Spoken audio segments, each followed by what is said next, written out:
ചെറിയ കുട്ടികളെ തൊട്ടിട്ട് വലിയ ആൾക്കാർ വരെ ലൈനിൽ ഒരുപോലെ കീപ്പ് ചെയ്ത് നിൽക്കണ എന്തിനാന്ന് നിങ്ങൾക്ക് മനസ്സിലായ? കഴിഞ്ഞ ദിവസം മെഡിക്കൽ കോളേജ് പോയപ്പോഴാണ് ഇങ്ങനെ ഒരു കാഴ്ച ഞാൻ കാണുന്നത്. സമയം ഏകദേശം 1 മണിക്കടുത്തായി. ഇനി അവർ വരുമോ വരാതിരിക്കുമോ? ചോറ് DFIയുടെ വരും. വരാതിരിക്കില്ല. വരാതിരിക്കില്ല. ആണല്ലേ.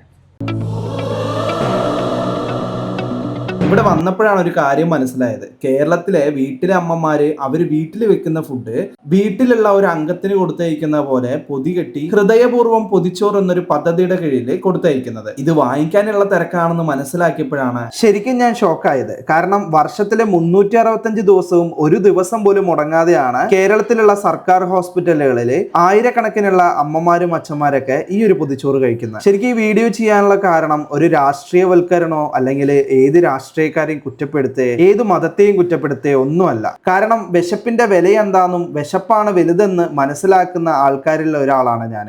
അങ്ങനെ ഞാനും കുറച്ച് പൊതികൾ അവരെ കൂടെ ചേർന്ന് കൊടുത്ത്. ഇതൊക്കെ നിന്ന് കൊടുക്കുന്നവർക്കോ അല്ലെങ്കിൽ ഇത് കൊടുത്തു വിടുന്നവർക്കോ ഒരു പ്രോഫിറ്റും ഒരു പൈസയും ഇതുകൊണ്ട് കിട്ടുന്നില്ല കേട്ടോ.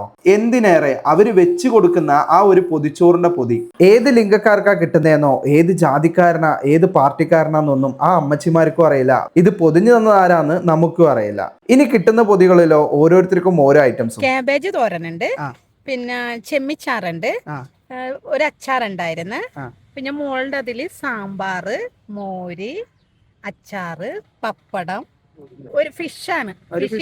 ഫിഷിന്റെ പേരാ പറഞ്ഞത്. ഹോസ്പിറ്റലിൽ വന്ന കൊച്ചിനെ ന്യൂറോനെ കാണിക്കാൻ വേണ്ടി വന്നതാണ്. ഇത് ആക്ച്വലി എന്താന്ന് വെച്ച് കഴിഞ്ഞാൽ കുറെ അമ്മമാര് നിങ്ങളെ പോലുള്ള അമ്മമാര് വീട്ടിൽ നിന്ന് കഷ്ടപ്പെട്ട് ഉണ്ടാക്കി കൊടുക്കുന്ന സാധനങ്ങൾ. ഇത് ആർക്കാ കിട്ടുന്നതെന്നും ഇത് ആരാ കഴിക്കുന്നതെന്നും ഇത് അർഹതപ്പെട്ടവരാണോ കഴിക്കുന്നത് ഒന്നും ഈ വെച്ചു കൊടുക്കുന്ന ആൾക്കാർക്ക് അറിയില്ല. എന്തൊക്കെയാ കിട്ടിയ അപ്പച്ചന് ഈ പൊതിയില്?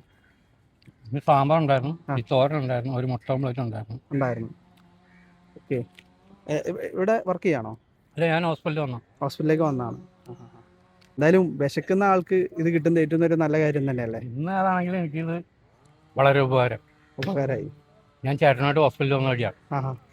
അപ്പോൾ സാമ്പത്തികം മോശമായിരുന്നു. അപ്പോൾ കുറേ ആൾക്കാർ ഇങ്ങനെ പൊതി കൊണ്ടുപോകണം. അങ്ങനെ തിരികെ വന്ന് നോക്കിയൊക്കെ കൊടുക്കൊണ്ട് വാങ്ങിച്ചു. അപ്പം അച്ഛനെ അറിയില്ല ഇത്? എന്തോ അറിയില്ല. കേരളത്തില് 365 ദിവസവും ഡിവൈഫിന്റെ പൊതിച്ചോറ് കൊടുക്കുന്നുണ്ട്. ഇവിടെ പാർട്ടിയോ അല്ലെങ്കിൽ ഒരു പ്രസ്ഥാനമോ ഒന്നല്ല വലുത്, വിശക്കുന്ന ആൾക്കാരുടെ വയറാണ് വലുതെന്നാണ് ഇതിൽ വിശ്വസിക്കുന്നത്. അതെനിക്കറിയാം. ഞാൻ പണ്ടാന ഹോസ്പിറ്റലിൽ അവിടെ കിടക്കുമ്പോഴും ഞാൻ അവിടെ നിന്ന് വാങ്ങിച്ചു കഴിച്ചിട്ടുള്ള. ചിലർക്ക് ഇത് കേൾക്കുമ്പോൾ സില്ലി ആയിട്ട് തോന്നും. പക്ഷെ ഞാൻ ഉൾപ്പെടെയുള്ള കുറെ ആൾക്കാർ ഇത് ആശ്രയിച്ചിട്ടുണ്ട്. പിന്നെ കഴിച്ചവർക്ക് ഇതിന്റെ വാല്യൂ എന്താന്ന് മനസ്സിലാവും. ഇത് മാത്രമല്ല കേട്ടോ, എമർജൻസിക്കുള്ള ബ്ലഡ് അടക്കം വിളിച്ചതും റെഡിയാക്കുന്നതും ഇവരെ പദ്ധതിയിലുണ്ട്.